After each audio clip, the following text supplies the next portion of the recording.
ख्रिस्त में आदि प्रिय सिस्टर्स एवं बच्चों,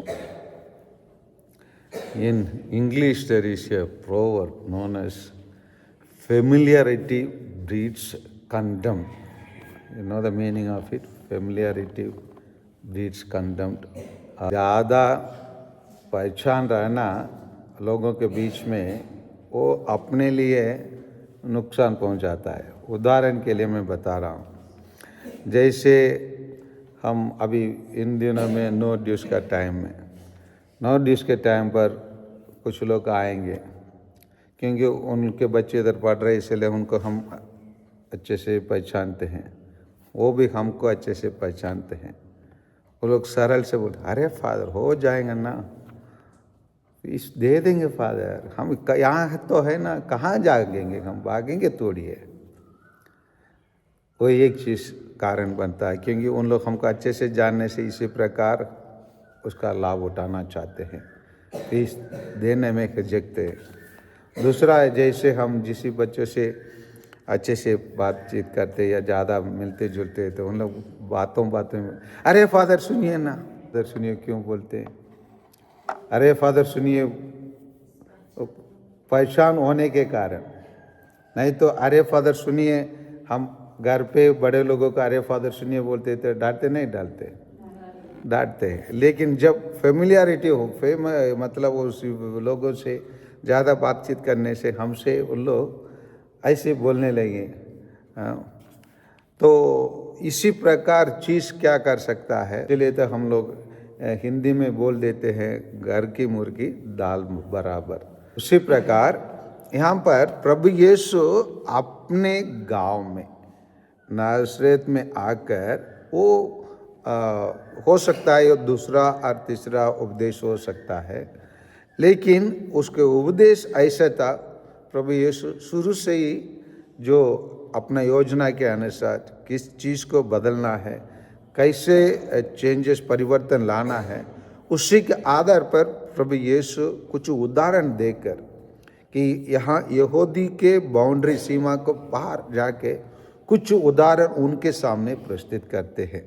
किस प्रकार सराफा के विधवा के कैसे अकाल के टाइम पर नबी एलियास ने उनके जीवन को बचाया, और उसी प्रकार सिरों का नामान को कैसे उसको कोढ़ी के बीमार से चंगा किए, इन सभी बातों को बताने लगे।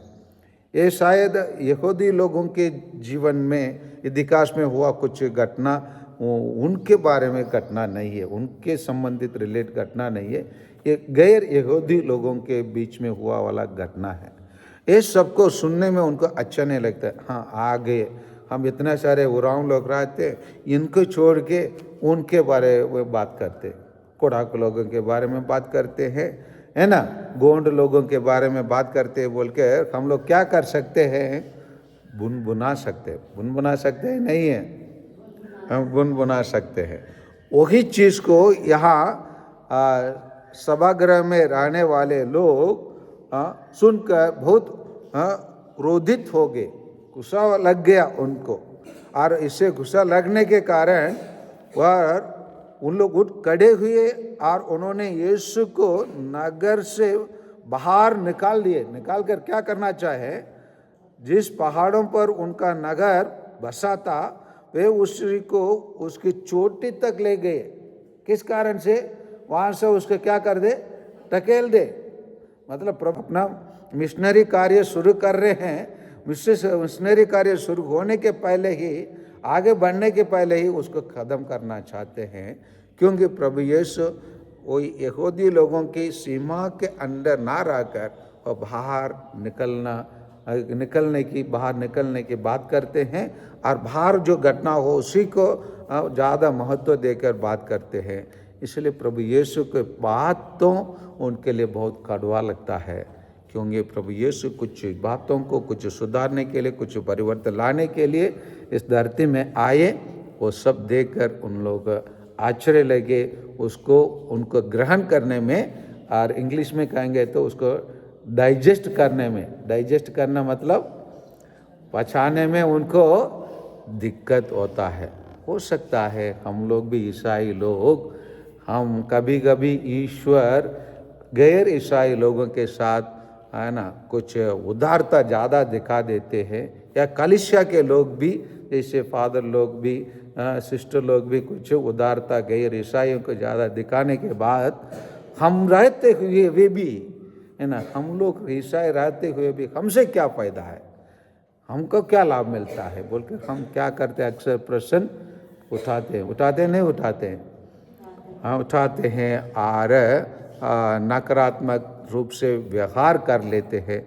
आइए हम भी इस यहूदी लोग के समान व्यवहार कर सकते हैं और करते भी है। उन सभी चीज़ों के लिए हम ईश्वर से क्षमा मांगे, लेकिन प्रभु यीशु को हम सही तरीक़ा से समझने के लिए प्रयास करें, क्योंकि प्रभु यीशु सर्वव्यापी ईश्वर है। वो हमारे ईसाई लोगों को ईश्वर नहीं है। हम प्रभु यीशु को अपने मुट्ठी में बांध कर रखे, आप ईसाई लोगों के साथ ही व्यवहार करना है, उनके लिए भलाई करने के बोलने का अधिकार हमारे पास नहीं है, क्योंकि हमारा ईश्वर सर्वव्यापी ईश्वर है, सभी देशों का ईश्वर है, सभी प्रजातियों का ईश्वर है। आमीन।